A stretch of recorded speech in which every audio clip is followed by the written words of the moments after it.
পলি পড়েছে আর ওখানটাতে ইট ভাটা ইল্লিগাল তৈরি হয়েছে, তার জন্য পুরো জেলা তো আর কষ্ট পাবে না। মল্লিক বাজারে বুলডোজার জবরদখল উচ্ছেদ করতে কড়া অ্যাকশন, আর এই কারণেই বিক্ষোভ। সেই ছবি আপনারা দেখতে পাচ্ছেন।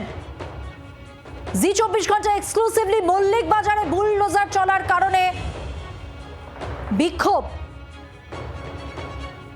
জবরদখল উচ্ছেদ করতে কড়া অ্যাকশন। পালাবদলের পর এই ছবি নতুন নয়, সুশাসনের প্রতীক বুলডোজার বেআইনি নির্মাণ ভাঙতে বিভিন্ন জায়গায় গেছে। এক্ষেত্রে বুলডোজার আসার পর বিক্ষোভের ছবি উঠে এলো। Hotel Management with AI. Join IIHM, International Institute of Hotel Management. সরাসরি কথা বলবো, রয়েছেন প্রতিনিধি নান্টু হাজরা। নান্টু, কি পরিস্থিতি, কি হয়েছে? দেখো, তোমাকে জানিয়ে রাখি, ফের শহরে বুলডোজার চললো। তুমি দেখতে পাচ্ছ সেই ছবি, একেবারে পার্ক স্ট্রিটের যে বন্দর পট্টি, সেই পট্টির যে ফুটপাথ, রাস্তার উপরে যে ফুটপাথ, সেই ফুটপাথের উপরে অজস্র বসবাসকারীরা তারা এখানে বসবাস করতেন। প্রচুর দোকান ছিল। ইতিমধ্যেই কলকাতা কর্পোরেশন তরফ থেকে ইতিমধ্যেই প্রচুর সংখ্যক পুলিশ রয়েছে এবং সেই পুলিশের উপস্থিতিতে, কলকাতা কর্পোরেশনের আধিকারিকদের উপস্থিতিতে এই মুহূর্তে কিন্তু সেই বস্তি ভেঙে, সেই যে ফুটপাথ দখলকারী যারা বসবাস করছিল ফুটপাথের ওপরে, সেই ঘরগুলো কিন্তু ভেঙে দেওয়া হচ্ছে। অর্থাৎ ফুটপাথ খালি করতে কিন্তু বুলডোজার চললো কলকাতা শহরে। এবং সে এই বন্দরপট্টি যে জায়গাটি রয়েছে একদম পার্ক স্ট্রিটের, সেই পার্ক স্ট্রিটের বন্দরপট্টি এলাকার যে ফুটপাথ, সেই ফুটপাথ কিন্তু এই মুহূর্তে খালি করা হচ্ছে। তোমাকে দেখাবো যে একেবারে যে ফুটপাথের ওপরে যে ঘরগুলো ছিল, এবং ইতিমধ্যেই অগ্নিমিত্রা পাল তিনি কিন্তু বিভিন্ন জায়গায় ঘুরে বেড়াচ্ছেন এবং তিনি বলছেন যে ফুটপাথ খালি করতে হবে, ফুটপাথ দখল করে কোনো ব্যবসা বা বসবাস করা যাবে না।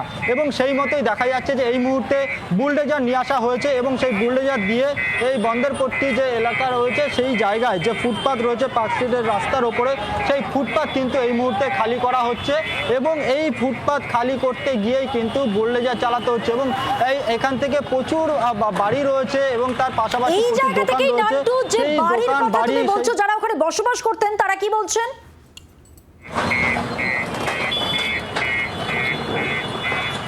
দেখো, আমরা তাদের সাথে একবার কথা বলে নেব যে এখানে যারা রয়েছেন, যে দাদা আপনারা তো এখানেই থাকতেন। না না, আপনার এখানে কার ঘর রয়েছে? এখানে ওইদিকে আমরা একবার কথা বলার চেষ্টা করব এখানে যারা বসবাসকারী যারা রয়েছে তাদের সাথে, যে তাদের কি বক্তব্য, তারা কতদিন ধরে এখানে রয়েছেন। দাদা, আপনারা এখানে থাকতেন? এখানে আপনারা থাকতেন? এখানে কতদিন ধরে আছেন? हाँ এখানে কতদিন ধরে? আমি জানি না, ও दूसरा आदमी से बोलाइए, हम लोग तो लेबर। দিদি ভাই কতদিন ধরে আছেন এখানে? हमरा 40 बছর দিয়ে এখানে আছি। আচ্ছা, ফুটপাথের উপরে বসবাস করছিল। 40 साल से हम लोग रह रहे हैं यहाँ। 40 साल हो गया। Aadhaar card, vote card, ration card, PAN card सब इधर का है। अच्छा, कोई नोटिस दिया था? हाँ, नोटिस दे के गया था कि खाली कर दीजिए। तो आज क्या कर रहा है? खाली कर दे रहे। खाली कर रहे हैं। तो क्या बोला कुछ? अब कहाँ जाएंगे आप? अब कहाँ जाएगा, नहीं जाएगा, वो लोग नहीं बोला है। बोला जो करना तुम लोग समझो। तो खाली तो करने पड़े, पुलिस का तो बात मानने होगा। দেখো, এখানে বহু আবাসিক যারা বসবাস করতো ফুটপাথের ওপরে বাড়ি তৈরি করে, তারা বলছেন তারা বহুদিন, অর্থাৎ কেউ 30 বছর, কেউ 40 বছর তারা কিন্তু বসবাস করছে। আরেকজনের সাথে কথা বলবো। তুলে নিয়ে যাচ্ছে, সব বাড়ি তুলে নিয়ে যাচ্ছে। বাবা কি করবো, আমরা কোথায় যাব? আমরা কোনো জায়গা নেই। আপনাদেরকে নোটিশ দিয়েছিল আগে?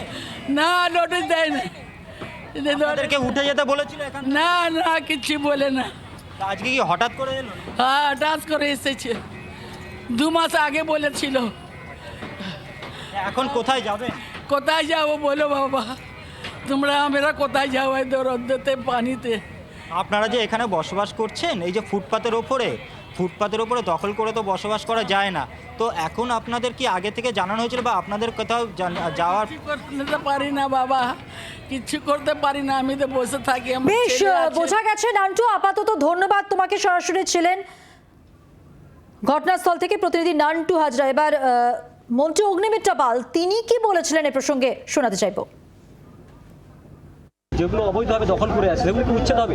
অবশ্যই উচ্ছেদ হবে, কারণ আমরা তো আর ইল্লিগাল কাজ থেকে পয়সা তুলি না। যেগুলো ইল্লিগাল সেগুলো ইল্লিগাল। আমরা আগের সরকারের মতো টেবিলের তলায় দেওয়া নেওয়াটা করি না। বন্যা হচ্ছে, জল ঢুকে যাচ্ছে, ওই পলি পড়েছে, আর ওখানটাতে ইট ভাটা ইল্লিগাল তৈরি হয়েছে।